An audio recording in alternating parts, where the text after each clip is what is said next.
नमस्कार। एक बार फिर से संडे वाली पोएम में आप लोगों का स्वागत है। ये दिनकर जी के घर तक जाने की वीडियो की कड़ी में दूसरा वीडियो है। पहला वीडियो उनके स्कूल का वीडियो था कि वो आज कैसा दिखता है। उसे आपने अगर नहीं देखा है तो उसका लिंक जो है डिस्क्रिप्शन में दिया हुआ है, आप जाएं और उनके स्कूल को देखें। और इस वीडियो में हम उनके घर को, उनके गांव को देखेंगे कि आज उनका गांव कैसा दिखता है, उनका घर आज कैसा दिखता है। इस बीच में यात्रा में जो जो चीज़ें महत्वपूर्ण होगी उसके बारे में भी हम लोग चर्चा करते चलेंगे। साथ ही हम दिनकर जी के गांव की सबसे अनोखी बात, सबसे अच्छी बात आपको बताएंगे। तो इस यात्रा में आपने देखा कि एक बाटा कंपनी हमारे बाएं मिली थी, जिसने एक समय मोकामा के कई हज़ार लोगों को रोज़गार दिया था। इसके बाद हम दाहिने मुड़ते हैं और फिर सिमरिया पुल आता है। सिमरिया पुल के बारे में विकिपीडिया पे ये जानकारी है कि ये इंडिपेंडेंट भारत का पहला रेलवे और सड़क ब्रिज था, जो एक ही ब्रिज में रेलवे और सड़क दोनों था। इसकी नींव जो है तत्कालीन राष्ट्रपति डॉक्टर राजेंद्र प्रसाद ने रखी थी और इसका उद्घाटन तत्कालीन प्रधानमंत्री जवाहरलाल नेहरू ने किया था, और उनके साथ उस समय तत्कालीन मुख्यमंत्री बिहार के श्री कृष्ण सिंह मौजूद थे। अब चूँकि यह पुल थोड़ा पुराना हो गया है तो इसके बाईं ओर रेलवे का ब्रिज और दाहिनी ओर 6 लेन सड़क का ब्रिज बनेगा, जो संभवतः एशिया के सबसे चौड़े पुलों में से एक होगा। इस पुल को पार करते ही दिनकर ग्राम आ जाता है। आप लिखा हुआ भी देख सकते हैं, यहाँ लिखा हुआ है दिनकर ग्राम। हम उधर मुड़ेंगे और फिर दिनकर जी के गांव और उनके घर को देखेंगे। यहाँ हम एक बार और अच्छे से कंफर्म हो लेना चाहते थे, इसलिए हमने स्थानीय लोगों से उनके घर का पता पूछा और हम जिस दिशा में जा रहे थे उन्होंने भी वही बताया।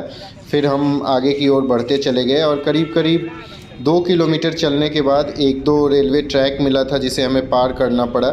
उसके बाद सिमरिया ग्राम हमें मिल गया। आप देख सकते हैं सिमरिया ग्राम में प्रवेश करते ही एक चौराहा है, चौराहा नहीं ये तिराहा है, और यहाँ पे दिनकर जी की प्रतिमा लगी हुई है। पीछे पंचायत भवन है सिमरिया ग्राम का। यहाँ से दाहिने मुड़ते ही हम सिमरिया ग्राम में प्रवेश करते हैं।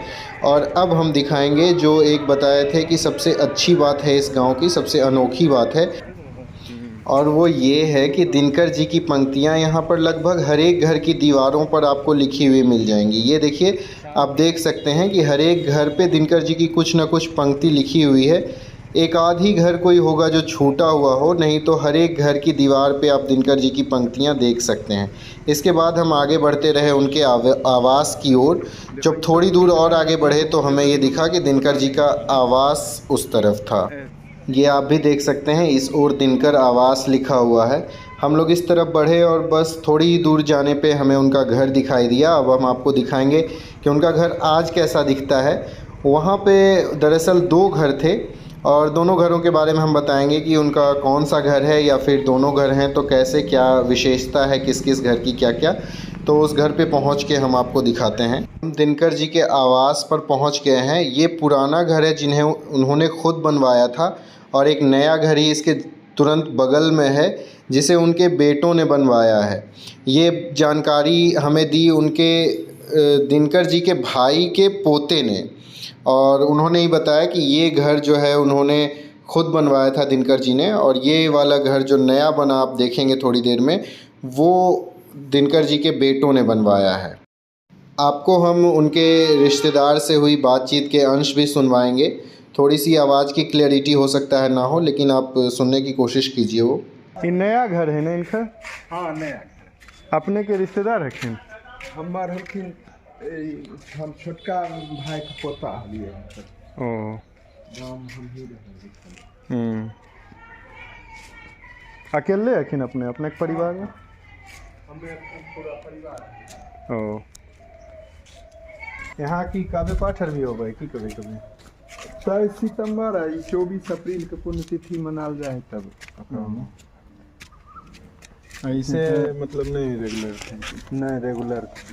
छोटका लड़का रहे 24 अप्रैल के जब प्रोग्राम काव्य सम्मेलन हो, अभी तो हम डेथ कर गए 22 सितंबर का। उनकर अपन छोटका लड़का, तो उनकर फिर बाल बच्चे नहीं है? बाल बच्चा रहे थे बम्बई में।